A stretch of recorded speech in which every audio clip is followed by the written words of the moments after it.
Buenas tardes, iglesia, espero que estén bien esta tarde. Amén. Acompáñenme por favor a Hechos capítulo 9.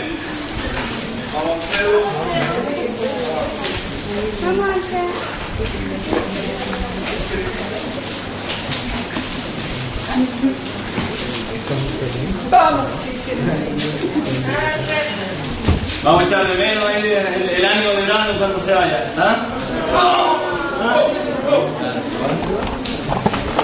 Hechos capítulo 9, versículo 31.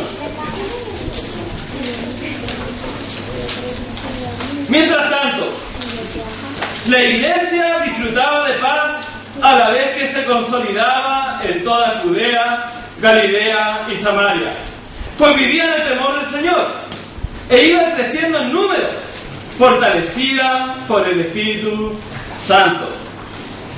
Tal como dice la Escritura, en aquella época la iglesia disfrutaba de paz y estaba siendo consolidada en las regiones más cercanas, Judea, Galilea y Samaria. Dice la Escritura que estaba siendo consolidada, vivía en paz, porque vivían en el temor del Señor. Y para quienes estuvieron el domingo pasado aquí o escucharon la prédica a través del internet, estuvimos estudiando la semana pasada el temor del Señor. ¿Amén? Y hubieron básicamente 3 puntos. El primero, aprendimos que con el temor del Señor nos alejamos del pecado. ¿Se acuerdan ahí? Bueno, unos paupados directos. Pero produjeron hoy día resultados. Llegamos a la hora y cantamos con fuego. ¿Amén?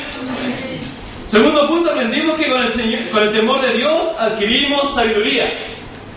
No metemos tanto las patas, como se dice acá en Chile.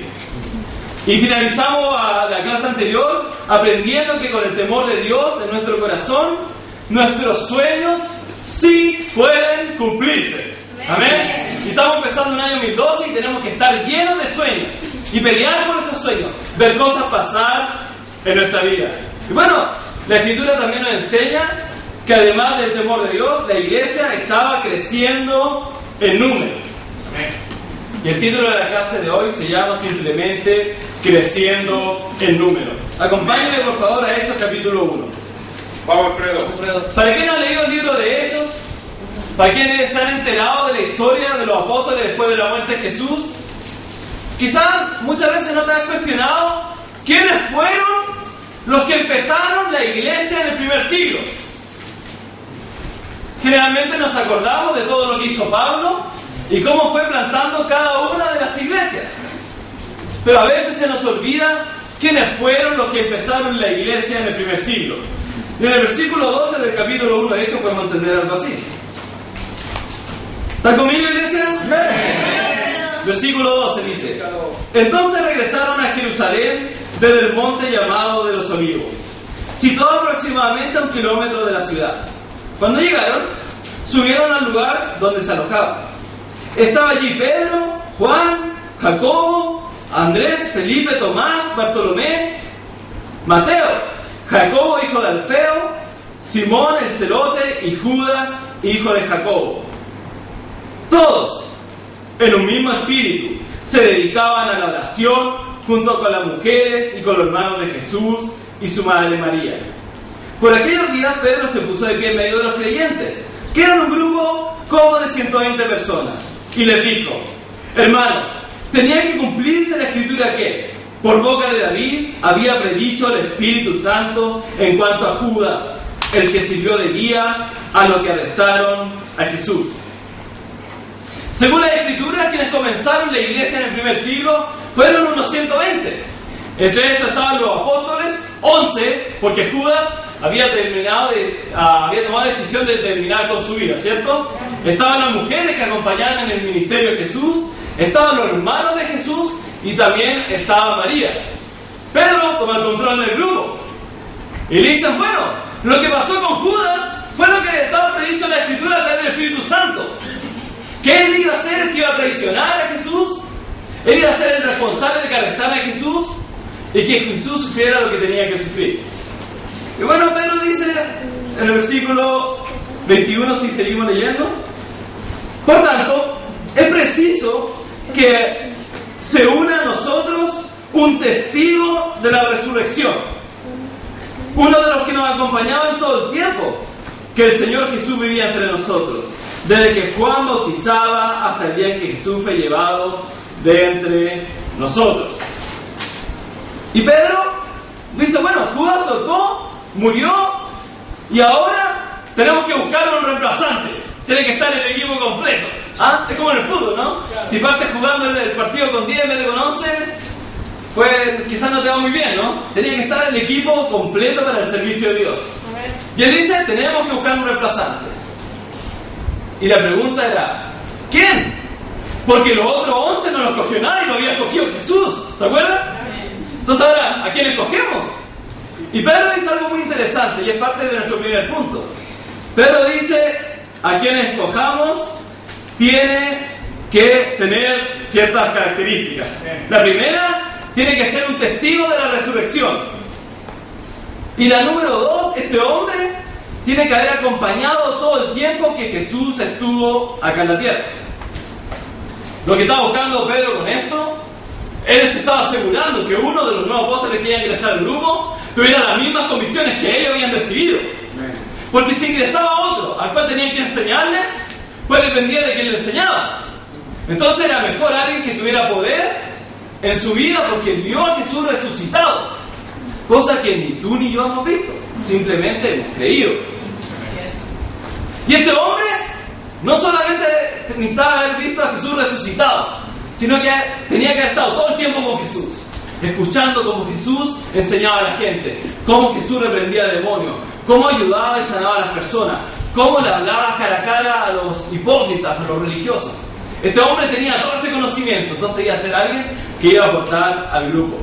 La iglesia del primer siglo comenzó con un grupo de personas que habían estado muy de cerca con Jesús, que había escuchado el mensaje de Cristo como primera fuente. Nuestro primer punto al día de hoy. Para crecer en número en la iglesia, debemos estar cerca de las enseñanzas de Jesús. Mira Juan capítulo 15. Vamos, Alfredo. Si queremos ver que crecer esta iglesia en el año 2012, no solamente tenemos que tener temor del Señor, como lo vimos el domingo pasado, sino que cada uno de nosotros, tiene que estar comprometido a estar cerca de Jesús este año 2012. ¿Amén? Amén. Mira Juan capítulo 15. ¿Llegaron? Amén. Yo no llego. Ahí voy. Juan capítulo 15, versículo 1. Dice así: Yo soy la vid verdadera, y mi Padre es el labrador. Toda rama que en mí no da fruto, la corta. Pero toda rama que da fruto, la poda, para que dé más fruto todavía. Aquí podemos ver que en el corazón de Jesús siempre estuvo el concepto del crecimiento. Se poda para que dé más fruto, ¿no? ¿Y para quiénes están ahí de jardinería, de agrónomo? Bueno, tú necesitas podar una planta en ciertos sectores. Yo una vez tenía un figo ahí en la terraza y dije, este figo ya anda medio feo, lo voy a podar. Y empecé ahí, pim, pim, pim, pim. Y me quedó el figo un poco tirado como para este lado. Bueno, ahora lo emparejo. Pim, pim, pim. ¿Sabes que cada vez sería feo el figo? Pero yo pensé, esto hay que empezar a cortar la rama. Cortar la rama y la verdad ese figo ahí terminó en otra vida. ¿No sabes qué? Yo quería podarlo, yo quería sacarle ahí las ramitas que estaban secas, pero traté ahí de emparejar la cosa y para quienes me conocen, nunca he sido bueno con las manos. Entonces ahí una de mis debilidades y ahí metí las patas. Pero en el concepto de la jardinería de la agronomía, tú podas las partes de las ramas que son inertes, que no dan fruto. Entonces, cuando tú ves una ramita que no está dando fruto, tú cortas esa ramita y así todos los nutrientes que van subiendo llegan a la rama que está dando fruto. ¿Qué logramos con eso? Que haya más fruto, porque está llegando más nutriente a la rama. Eso en cuanto a la vida. Espiritualmente también es necesario. Tú y yo necesitamos ser podados, siempre necesitamos ser podados. ¿Cómo es que podemos ser podados? Bueno, hay dos posibilidades. Una, te abres el corazón y empiezas a sacar toda la basura que hay dentro. Esa es una posibilidad. Y la otra, si decides no hacer eso, pues Dios se mete y te ayuda a sacarte esa basura. Lo que yo entendí en el tiempo es que es mejor sacarla uno y no que Dios se meta. Pero a veces uno es ciego Y Dios tiene que meterse. Y empieza a sacar toda la parte de tu corazón que no está viva, que no se está moviendo. ¿Ah?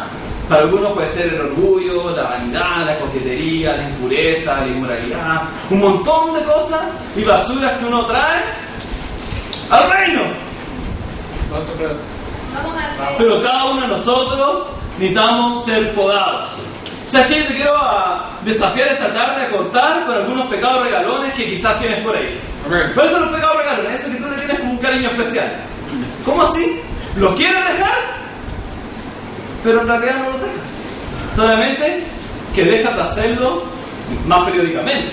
¿Sí me entiendes? ¿Sí me explico? No, yo no quiero ser inmoral. No quiero oír ese pecado. Y semana tras semana lo haces. Pues dices, no quiero ser más bailar. Y después una vez al mes. Y es como el regalón que tiene ahí atesorado, ¿no? Te pones tu camisa, tu blusa y nadie te ve. Pero Dios sí te ve. Y hay pecados que tú necesitas cortar este año 2012. Extirparlo de tu corazón este año 2012. Para algunos va a ser la coquetería, para otros va a ser los celos, para otros la impureza, para otros la idolatría, para otros como yo la falta de dominio propio, para otros el honor de su palabra. Y cada uno de nosotros necesita trabajar en su corazón. ¿Por qué? Versículo 3. Ustedes ya están limpios por la palabra que les he comunicado. Permanezcan en mí y yo permaneceré en ustedes. Así como ninguna rama puede dar fruto por sí misma, sino que tiene que permanecer en la vid, así tampoco ustedes pueden dar fruto si no permanecen en mí. Si queremos dar mucho fruto este año 2012, que recién comienza, tú y yo necesitamos estar cerca de Jesús. Tú y yo necesitamos estar permaneciendo en la enseñanza de Jesús. ¿Y tú? ¿Cómo estás tú esta tarde? ¿Cómo fue tu semana? ¿Permaneciste en la enseñanza de Jesús o viviste a tu manera? Y no estoy hablando si has venido a la iglesia o no. Eso es parte de nuestra vida como discípulos. Vamos a un servicio entre semana, miércoles, hombre y mujer dependiendo de la semana, una charla bíblica, los estudiantes van a un devocional y el domingo a nuestra iglesia. No estoy diciendo si estás asistiendo a una iglesia. Entonces, estoy diciendo si tú diariamente estás buscando cambiar tu corazón cuando lees las Escrituras y lo que enseña Jesús. La Escritura dice que no solamente tenemos que conocerlas, sino que tenemos que permanecer en ellas. De esa forma, si estamos cerca de Jesús, dice la Escritura en el versículo 4, podemos dar mucho fruto. ¿Fuiste fiel a Dios esta semana? ¿Fuiste radical en los pecados que fuiste confrontado esta semana? ¿O dudaste? ¿O caíste? ¿Sabes qué? Todos aquí, nosotros somos pecadores. Todos pecamos. En nuestra mejor semana y en nuestro mejor día, pecamos. Tomamos malas decisiones, nos ponemos orgullosos, cerramos nuestro corazón. Cada uno toma una mala decisión siempre. Pero ¿sabes qué es lo importante? Que tengamos la convicción de confesar los pecados unos a otros. ¿Por qué? Porque nos estamos confesando entre pecadores. Acuérdense, Santiago 5 y 6 dice: confiésense unos a otros sus pecados para que su corazón sea sanado.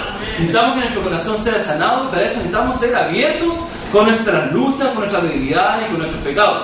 Quiero comentarles tristemente que en los últimos días de diciembre, a Daniel, que había venido de Colombia, muy querido por todos nosotros, pasamos un tiempo con José Andrés, con él, Pilar y a otra persona, y lo que salió a la luz es que Daniel estuvo durante un mes en inmoralidad sexual con una mujer que estaba estudiando la Biblia, que estaba restaurando. Y tristemente él mantuvo oculto esto por 2-3 meses, si no me equivoco. Y la mujer se acercó a Pili para decirle que ya no aguantaba más con eso. De esa forma fue que nosotros como iglesia nos enteramos de lo que estaba pasando en el corazón de Daniel. Según la Escritura, como 1 Corintios 5, 9 al 11, para que la anoten y la repasen en casa, nosotros como iglesia no podemos llamar a nadie como hermano quien viva en mentiras, engaños e inmoralidad sexual. Eso es lo que enseña la Escritura. La última semana de diciembre hablamos con él, enfrentamos su pecado y le hicimos saber que ya no era parte de la iglesia, pero que queríamos ayudarlo y restaurarlo. ¿Amén? Él dijo que sí, que quería ser restaurado, y con José Andrés le dimos algunos desafíos que tenía que empezar en Santiago y hacerlo durante su estadía de un mes en Colombia. él tomó la decisión de no seguir a ninguna de la dirección que le dimos, porque nosotros queríamos ayudarlo y restaurarlo. Entonces él debería haber vuelto hoy día a Santiago, no volvió. Puede que vuelva algún día, 15 días más, un mes, no sé, pero quiero que todos como iglesia sepamos lo que está pasando. ¿Amén? Amén. Nunca debemos aceptar pecado en una persona. Tampoco podemos ocultar pecado. Si ya tú estás ocultando pecado, es el mejor momento para que abras tu corazón. Recuerda, le vas a hablar a alguien que es tan pecador como tú. ¿Me entiendes?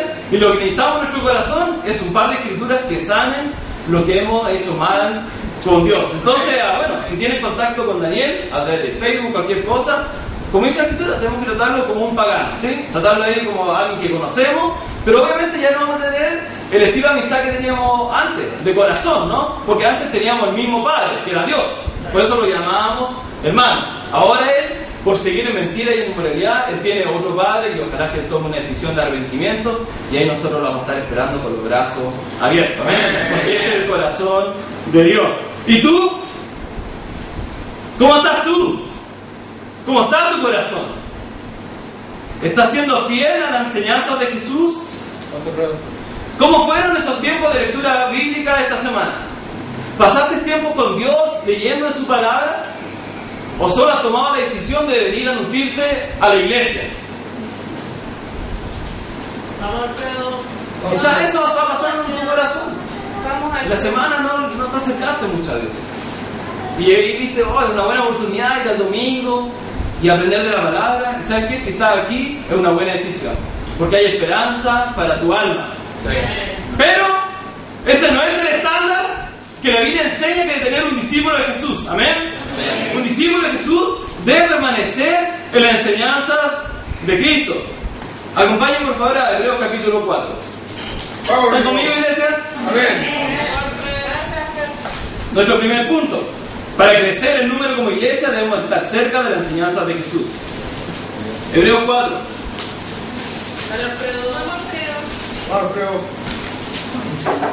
A veces lo que pasa conmigo y quizás pasa también contigo es que nos cuestionamos. Y a veces en la semana nos preguntamos ¿qué nos pasa? Yo, no sé por qué razón, pero alguna vez amanezco desanimado. No amanezco con fuerza, amanezco así como otro día más. Ya la Biblia. Ahí se me caen los ojos, voy a estar animado de acercarme a Dios. Quizás así también te pasa a ti así, que no amaneces súper animado de estar con Dios. Y a veces nos preguntamos ¿qué nos pasa? A veces pasa una semana, 2 semanas, 3 semanas y vemos que nuestro carácter no está cambiando. Decimos, ¿qué pasa?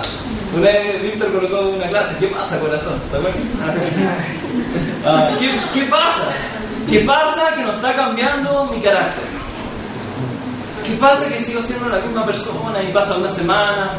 ¿Qué pasa que estoy enredado en las mismas luchas? Una semana, un mes, un año, 3 años.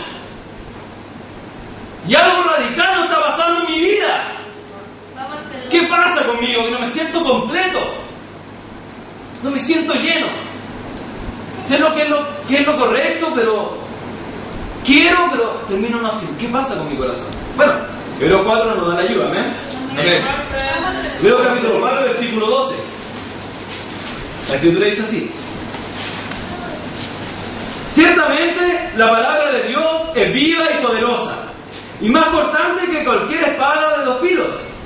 Penetra hasta lo más profundo del alma y del espíritu, hasta la médula de los huesos, y juzga los pensamientos y las intenciones del corazón. La respuesta a todas esas preguntas que dije anteriormente, que yo me he hecho y que quizás en algún minuto tú también te has hecho, la respuesta es: ¿estoy cerca de las Escrituras? ¿Qué tan cerca estoy de las Escrituras? Porque yo creo que la palabra de Dios es viva y poderosa, tal como lo dice ahí. Pero quizás tú o yo no hemos pasado mucho tiempo con Dios. Y quizás sí estás leyendo la Biblia, pero quizás no estás tomando decisiones. Entonces se te pasa un día, se te pasa una semana, se te pasa un mes. Y empiezas a evaluarte y ves que estás en la misma posición. Estás ocupando el mismo asiento y no hay ánimo en tu vida. Algo no pasa en tu vida. ¿Sabes qué? Cuando lees la Biblia y tomas una decisión de lo que aprendiste, dice la Escritura que la palabra de Dios tiene poder para cambiar tu corazón. Tiene poder para ayudarte en tus pensamientos, en las intenciones, y lo cambia. Pero si no estamos cerca de la palabra de Dios, entonces ¿cómo vamos a cambiar? Nadie cambia aquí por ánimo, ¿no? Es una lucha dura. Cuando estás en una tentación a algo, es una lucha dura. Está ahí, la pelea. ¿Soy humilde o soy orgulloso? Voy a cerrar. Ya, voy a abrir. ¿Veo satélite o no? ¿La apago, la prendo, cambio canal? Ese hombre me miró, esa mujer me miró. Es una lucha dura. Para mí son luchas duras. Yo no veo si la tentación es otra. No, para mí cada tentación es una lucha. Y a veces gano y a veces pierdo. Si a veces gano, es un ánimo para mí. Oh, fui fiel a Dios. Y si pierdo, yo no me desanimo. Mi convicción, tengo que arrepentirme, pedirle perdón a Dios, confesarlo, hermano. Sí. Pero no salgo nada con desanimarme. Nunca he creído que el desánimo me va a ganar el premio de que Dios me perdone. Nunca he creído eso. Si tú te desanimas, te cuento que nunca ha sido la solución en la Biblia. Nunca. Dios siempre espera, pues arrepiéntete, pide perdón y confiésale a alguien para que tu corazón sea sanado. Pero a veces nosotros nos damos el tiempo para desanimarnos, para sentirnos culpables, y creemos que así nos vamos a ganar como un espacio ahí arriba, y Dios quizás piense, oh, mi hijo se siente mal, ¿verdad? Nunca ha sido el plan de Dios. ¿Amén? Volvamos a Juan capítulo 15. Vamos al 3. Se dedica feo. Vamos al 3. El primer punto es un poco extenso y los otros dos puntos son muy cortitos. Juan, capítulo 15, versículo 7. Dice así: si permanecen en mí y mis palabras permanecen en ustedes, pidan lo que quieran y se les concederá. Mi Padre glorificado cuando ustedes dan mucho fruto y muestran así que son mis discípulos. Si tú nos estás visitando por primera vez y estás escuchando la palabra discípulo o discípula, pues mira, te cuento que sí. No solamente en el primer siglo habían discípulos, sino en el día de hoy también hay discípulos. Amén. Ese fue el corazón de Jesús, que cada persona acá en la tierra, según Mateo 18, 28, 20, sea y viva como un discípulo de Jesús. Pero la Escritura nos enseña acá que si nosotros permanecemos en Jesús y sus palabras permanecen en nosotros, podemos pedir lo que queramos y se nos concederá. ¿Quieres que tu oración sea agradable a Dios? Amén. ¿Sabes qué? Permanece en las palabras de Jesús. Sé fiel a Dios. Amén. Cuando tú eres fiel a Dios, cuando Dios ve tu vida con todas tus debilidades, todos tus pecados, pero raya para la suma, como dice algunos, ve tu vida que está en la lucha, está buscando ser fiel a Dios, ¿es tu oración agradable a Dios? Porque Él ve que estás buscando permanecer fiel a Él. Y dice la Escritura que podemos pedir lo que queramos. Y te pregunto, ¿cómo fue el año 2011 para ti? ¿Permaneciste fiel a la enseñanza de Jesús? ¿O permaneciste fiel a los deseos del diablo? ¿Qué ganó? ¿Qué ganó el 2011 en tu vida? La Escritura dice que debemos permanecer fiel a la enseñanza de Jesús. ¿Sabes qué? Es increíble ver algunos cambios en algunos hermanos de la iglesia. Y con Ale estamos súper animados de algunos como están avanzando. Una de las hermanas que hemos visto avanzar mucho en este tiempo en permanecer fiel a Jesús, incrementar su oración en profundidad, es Andrea.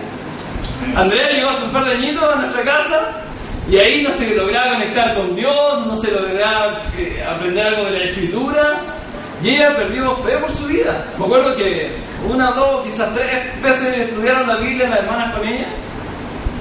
¿Y sabes qué? Ella dio la pelea, pero no lograba conectarse con Dios.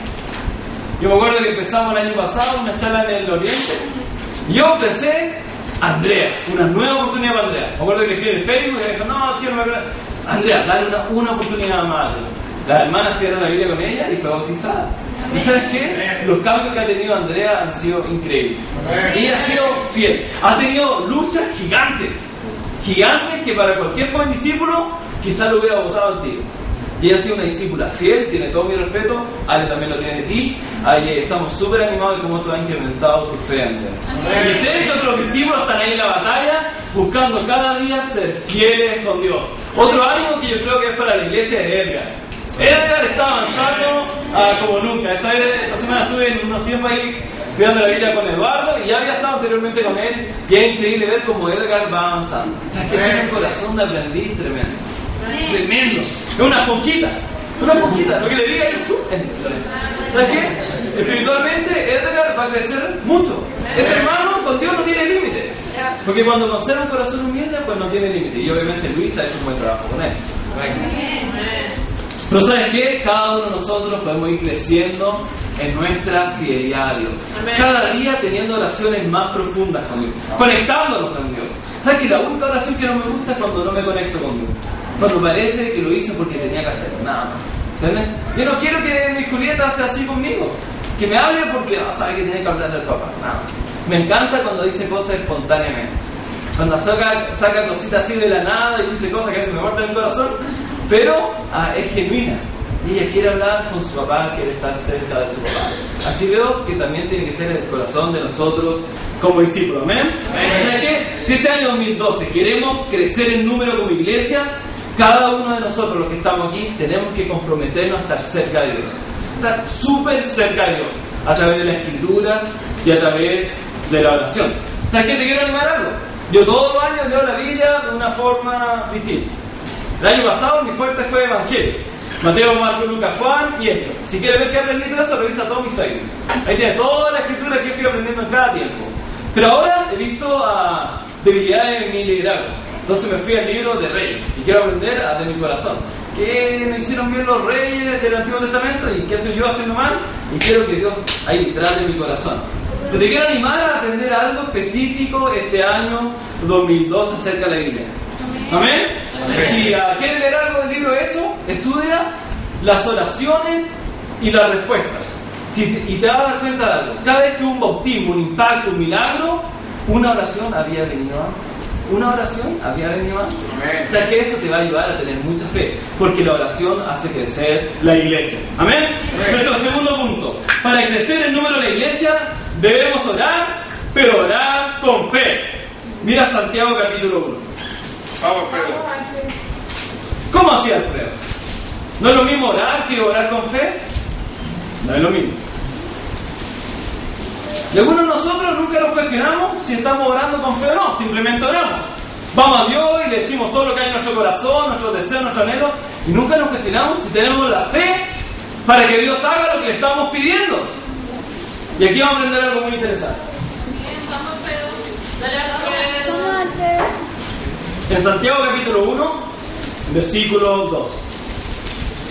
Dice: hermanos míos, considérense muy dichosos cuando tengan que enfrentarse con diversas pruebas, pues ya saben que la prueba de su fe produce constancia, y la constancia debe llevar a feliz término la obra para que sean perfectos e íntegros, sin que les falte nada. Aquí la Escritura nos enseña en que siempre vamos a tener que enfrentarnos con diversas pruebas. Y yo quiero pedirle muy genuinamente que por favor estemos orando por nuestro hermano Carlos. Si tú recibiste un mail esta semana, él tuvo una mala noticia de su salud y nosotros tenemos que estar ahí súper cerca de él. Amén. Estoy orando para que Dios guíe los exámenes, para que Dios guíe a los doctores, para que mi hermano y mi amigo esté tranquilo en esta situación difícil, para que su familia, su esposa, su hijo son discípulos, su mamá es discípula. Es una situación súper difícil y es del corazón de Dios que todos nosotros estemos súper cerca de él. Amén. Llamándolo, expresando todo nuestro amor, porque es una situación súper difícil. Solamente como ejemplo, a Carlos fue una persona que yo tuve más cercano cuando mi papá estuvo enfermo. Yo creo que Carlos me llamó todos los días y más de una vez al día. ¿Sabes qué? Eso para mí siempre ha sido un impacto en mi corazón.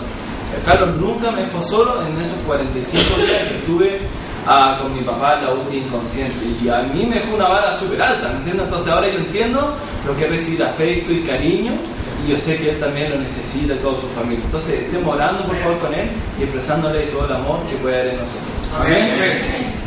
Vamos, Alfredo. Seguimos leyendo el versículo 5.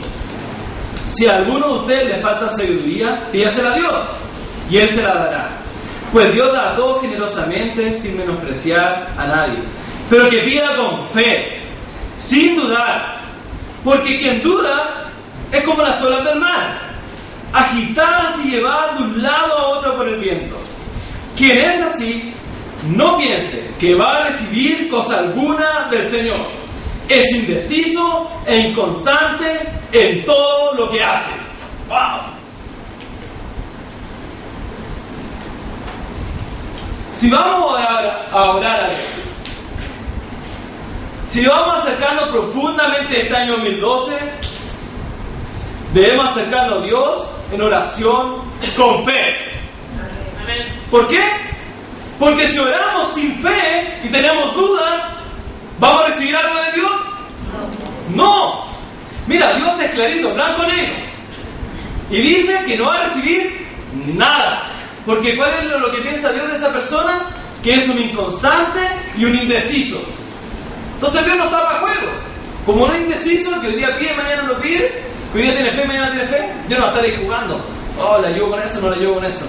Porque mañana quizás me lo pide, quizás no me lo pide. Quizás ahora sí cree en mí y ahora no cree en mí. ¿Entiendes? Dios no está jugando, Dios es serio. La Dios discípulo es serio, amén. No es juego, súper difícil. Va en contra de la corriente de este mundo. Por eso es tan importante que incrementemos nuestra oración este año 2012 con fe. Tú y yo tenemos que tener convicciones profundas este año 2012. Que a Dios no le agrada tu falta de fe hacia Él. Eso tú tienes que tenerlo súper claro en tu corazón y en tu mente. A Dios no le agrada tu falta de fe. Porque Él tiene poder para cambiar cualquier cosa. Si tú no crees en Él, pues Él se queda ahí como, ¿qué pasó? Tú necesitas tener la convicción de que le vas a creer a Dios este año 2012. ¿Recuerdan las 3 escrituras que vimos la semana pasada? Para Dios no hay nada imposible. ¿Se acuerdan? Vimos 3 escrituras, las cuales en distintos hechos, Dios o los ángeles del Señor mostraron la misma convicción. ¿Sabes qué? Para Dios no hay nada imposible. Y ese tiene que ser el motor de tu corazón para llenarte de fe. Cuando vengan problemas, cuando vengan situaciones difíciles, tú necesitas tener en tu corazón, yo voy a creer en Dios, porque para Dios no hay nada imposible. ¿Amén? Amén. Y nuestro tercer punto para terminar, para crecer el número de la iglesia, debemos trabajar más arduamente. Acompáñame a Marcos capítulo 1.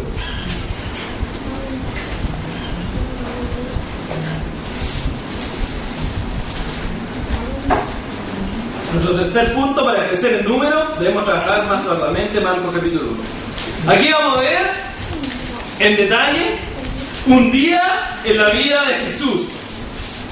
Y te das cuenta que era un día de mucho trabajo, un montón de trabajo. Marcos capítulo 1, por favor, acompáñenme. ¿Están conmigo, iglesia? ¿Se me quedan dormidos?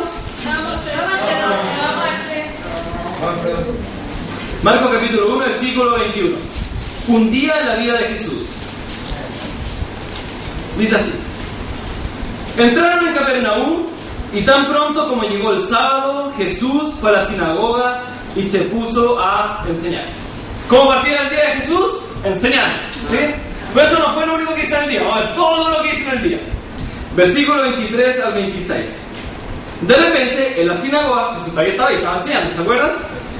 Un hombre que estaba poseído por un espíritu maligno gritó: ¿por qué te entrometes, Jesús de Nazaret? ¿Has venido a destruirnos?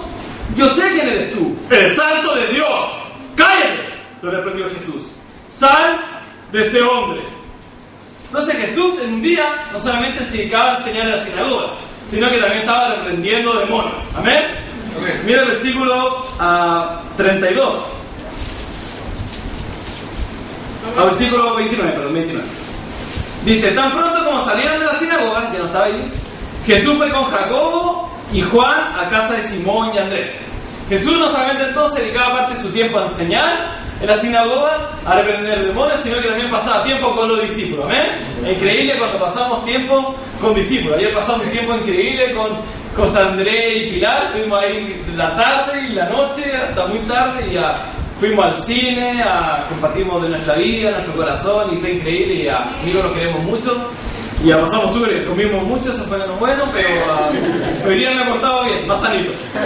Pero la verdad, discípulos, pasamos tiempo con discípulos y es increíble, ¿no? Versículo 30. La suegra de Simón estaba en casa en cama con fiebre. Y enseguida se lo dijeron a Jesús. Él se le acercó, la tomó de la mano y la ayudó a levantarse. Entonces se le quitó la fiebre y se puso a servir. Jesús entonces no solamente enseñó la sinagoga, reprendió demonios, pasó tiempo con discípulos, sino en el mismo día ayudó a un familiar de un discípulo. ¿Amén? Y así hemos sido algunos de nosotros. Ahí cuando alguien se está cambiando, vamos y le ayudamos, o pasamos tiempo a veces con los papás de algún discípulo. Así le había un discípulo. Pero ahí no para todos, seguimos. Jesús seguía. Versículo 32. Al atardecer. Todavía no termina el día de Jesús. Al atardecer, cuando ya se ponía el sol, la gente le llevó a Jesús todos los enfermos y endemoniados, de manera que la población entera se estaba congregando a la puerta.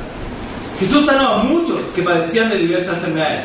También expulsó a muchos demonios, pero no lo dejaba hablar porque sabían quién era él. Entonces Jesús, además de todo lo que hablamos, siguió sanando enfermos y expulsando demonios. Hasta aquí aprendimos qué hizo Jesús desde la mañana hasta la noche. No sabemos qué hizo en la madrugada. Ahí durmió, ¿no? No solamente durmió. Mira, versículo 35. Muy de madrugada, cuando todavía estaba oscuro, Jesús se levantó, salió de la casa y se fue a un lugar solitario donde se puso a orar. Simón y sus compañeros salieron a buscarlo. Por fin lo encontraron y le dijeron: «Todo el mundo te busca». Jesús respondió: «Vámonos de aquí a otra aldea cercana donde también pueda predicar. Para esto he venido». Así que recorrió toda Galilea, predicando en las sinagogas y expulsando demonios. ¿Qué hacía Jesús en la madrugada? Durmió un ratito y después, cuando estaba oscuro, se iba a orar. Iba a buscar a estar con Dios. Y luego, a seguir trabajando, predicando, sacando demonios, enseñando a la sinagoga, confrontando a los maestros de la ley, enseñándole a sus discípulos. ¿Sabes qué? Jesús trabajaba arduamente. Y si nosotros nos llamamos discípulos de Jesús, ¿qué tenemos que hacer? Trabajar también arduamente. Y sí, quizás algunos de ellos están pensando algo. Sí, pero ese era Jesús. Jesús era el Hijo de Dios, tenía poderes. Él podía hacer todo eso en un día.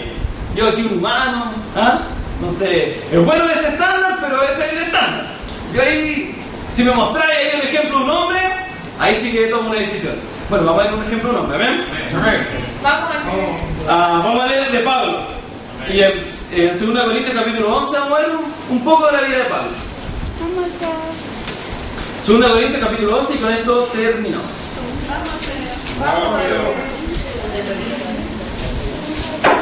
2 Corintios capítulo 11, versículo 23.